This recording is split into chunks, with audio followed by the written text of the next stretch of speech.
ಬಡವರಿಗಾಗಿ ಸರ್ಕಾರ ಅನ್ನಭಾಗ್ಯ ಯೋಜನೆ ಅಡಿ ಉಚಿತ ಅಕ್ಕಿ ನೀಡ್ತಾ ಇದೆ. ಆದರೆ ಪಡಿತರ ಪಡೆಯುವ ಮೊದಲೇ ಕಾಳಸಂತೆಯಲ್ಲಿ ದಂಧೆಕೋರರು ಮಾರಾಟ ಮಾಡ್ತಿದ್ದಾರೆ. ಇದರಲ್ಲಿ ಅಧಿಕಾರಿಗಳು ಮತ್ತು ರಾಜಕಾರಣಿಗಳು ಶಾಮೀಲಾದದ್ದು ಅಷ್ಟೇ ಸತ್ಯ.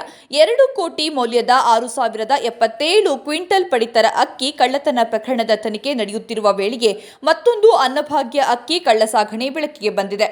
ಅನ್ನಭಾಗ್ಯ ಅಕ್ಕಿ ಕಳ್ಳಸಾಗಣೆ ಮಾಡುತ್ತಿದ್ದ ಗೂಡ್ಸ್ ವಾಹನದ ಮೇಲೆ ಪೊಲೀಸರು ಮಿಂಚಿನ ದಾಳಿ ನಡೆಸಿ 69,000 ಮೌಲ್ಯದ ಪಡಿತರ ಅಕ್ಕಿ ಒಂದು ಟಾಟಾ ಗೂಡ್ಸ್ ವಾಹನ ವಶಕ್ಕೆ ಪಡೆದ ಘಟನೆ ಯಾದಗಿರಿಯಲ್ಲಿ ನಡೆದಿದೆ.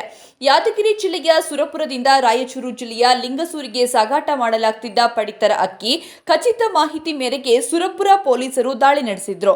ದಾಳಿ ಟಾಟಾ ಗೂಡ್ಸ್ ವಾಹನ ಬಿಟ್ಟು ಪರಾರಿಯಾಗಿರುವ ಚಾಲಕ.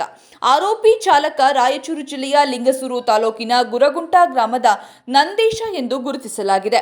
50 ಕೆಜಿ 45 ಕೆಜಿ ಪ್ಲಾಸ್ಟಿಕ್ ಚೀಲಗಳಲ್ಲಿ ತುಂಬಿದ್ದ ಪಡಿತರ ಅಕ್ಕಿಯನ್ನ ಗೂಡ್ಸ್ ವಾಹನದಲ್ಲಿ ಸಾಗಿಸಲಾಗುತ್ತಿತ್ತು. ಪ್ರಕರಣ ದಾಖಲಿಸಿಕೊಂಡಿರುವ ಸುರಪುರ ಪೊಲೀಸರು ಪರಾರಿಯಾಗಿರುವ ಚಾಲಕನನ್ನ ಬಂಧಿಸಲು ಜಾಲ ಬೀಸಿದ್ದಾರೆ.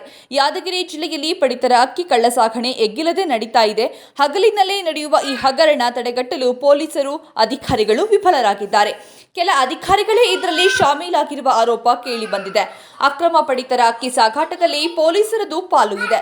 ಪಡಿತರ ಅಕ್ಕಿ ಕಳ್ಳಸಾಗಣೆ ಯಾರು ಮಾಡ್ತಿದ್ದಾರೆಂಬುದು ಪೊಲೀಸರಿಗೆ ಗೊತ್ತಿಲ್ಲದ ವಿಚಾರವೇನಲ್ಲ ಎಂದು ಸಾರ್ವಜನಿಕರು ಅಸಮಾಧಾನ ವ್ಯಕ್ತಪಡಿಸಿದ್ದಾರೆ.